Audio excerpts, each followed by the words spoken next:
Berdasarkan hasil penyelidikan, anggota Reskrim Polsek Martapura berhasil mengamankan tersangka perampokan kernet bus pariwisata di Desa Tanjung Kemala, Kecamatan Martapura, Kabupaten Oku Timur.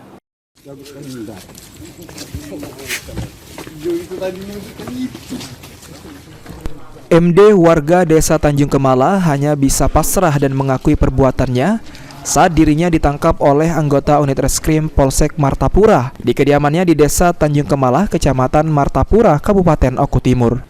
MD dan seorang rekannya yang masih dalam pengejaran petugas kepolisian merupakan pelaku perampokan terhadap kernet bus pariwisata di Simpang 4 Desa Tanjung Kemala pada hari Rabu tanggal 17 April 2024.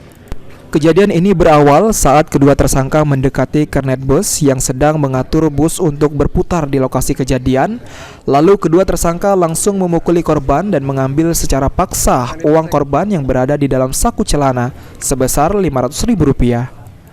Kapolsek Martapura, Kompol Adi Safril mengatakan, berdasarkan hasil penyelidikan, seusai menerima pengaduan dari korban, akhirnya satu dari kedua tersangka berhasil ditangkap. Atas perbuatannya, tersangka akan dijerat dengan pasal 365 KUHP tentang pencurian dengan pemberatan.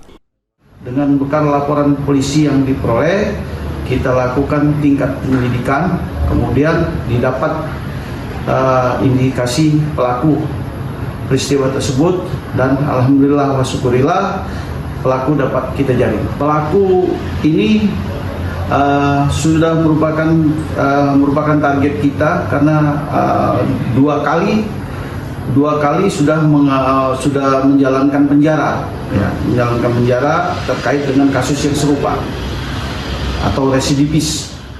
Elvandri Jeffriyadi, PAL TV.